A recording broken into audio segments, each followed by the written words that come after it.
I read this book obviously because I wanted to know why don't some kids like school? And the answer was actually very clear. If I remember correctly, the first actual page in the first chapter, they stated the answer. And kids don't like school. This is one of the ways. But kids don't like school simply because the work is either too hard for them or the work is too easy for them. Like they're not in balance with their skill level and something slightly above what they know. So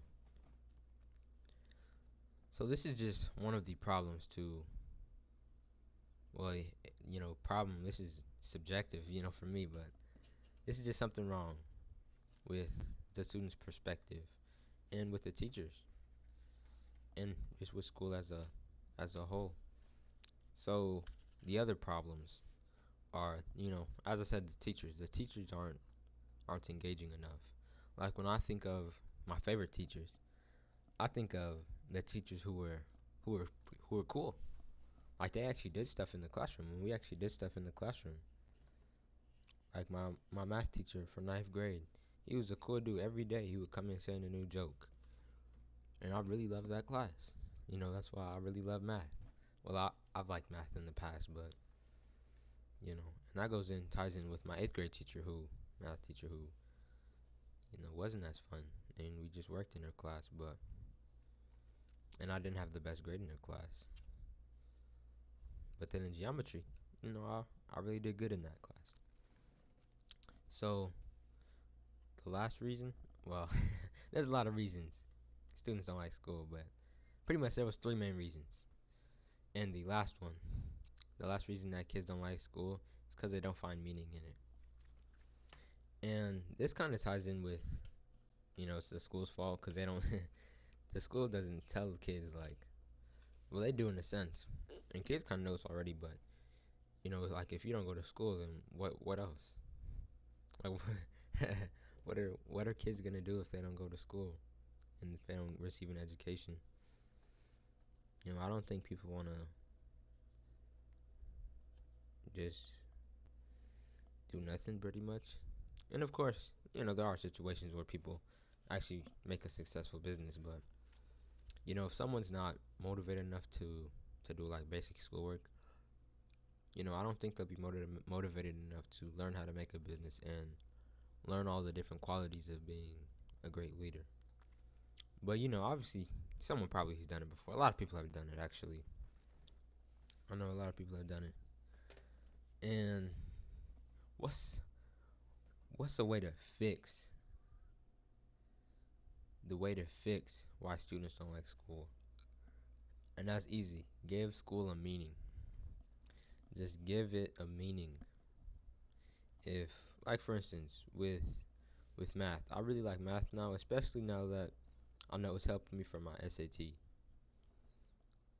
Cause I'm trying to get a good score on that, and I've gotten a relatively above average score. I don't know if we could say it's good, but above average for sure. And so I'm paying attention to math class, taking my notes now. So that's something that it got meaning for me. And with reading, with English class, of course I'm paying attention. I love reading. With all these books I read, I love reading. I love learning new stuff. So of course I'm paying attention to that class and other classes too. I'm paying attention because I really find meaning in it. Especially with reading these books, you think more deeply about things instead of just looking at them through eye level. So that's really cool in my opinion. And the other thing, how to fix, the school situation, is to teach kids about neuroplasticity. And wow, teaching kids about neuroplasticity, I feel like that will do wonders for the world. Cause, Cause neuroplasticity, learning about that's exactly what made me want to read books. Cause I thought, hey, I can change myself. I don't have to be the same. I could learn a lot of stuff. So now, I have a different mindset than I used to. Now I know I can get smarter. All I gotta do is just look at this stuff. Basically, basically just look at this stuff. Look at it and do it, and I'll get smarter. So neuroplasticity, and if you don't know what that is, it's basically our brain's ability to upgrade itself. That's what I think. It can downgrade itself through, well, that's through synaptic pruning, but that's but neuroplasticity, like think about it. 2 days ago, I didn't know this stuff. I didn't know this 2 days ago, but look, now I know it. That's to do with neuroplasticity and just learning new things, and that's to do with having a good mindset. Because if someone didn't want to read books, but they read these books, but they were, they didn't necessarily care about it. Like they would still retain some information, of course, but they wouldn't, you know, just keep thinking about it and keep thinking about it. That's what helps you really remember it. So, so this book, I think it's a great book.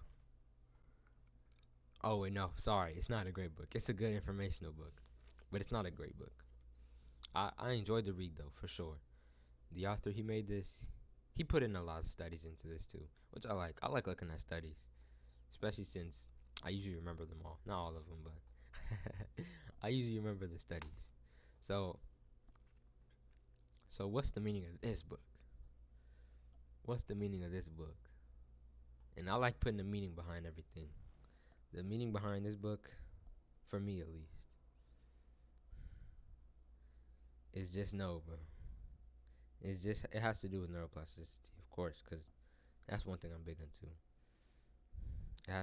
And the meaning behind this book, and the I don't want to say the new view I'll take because I pretty much already take this point of view is just try, man. Try in school. Redo your assignments if you have to. Ask for help. Do everything. Do everything that you have in your power to become a better person. Especially since I don't want to say school is the only thing,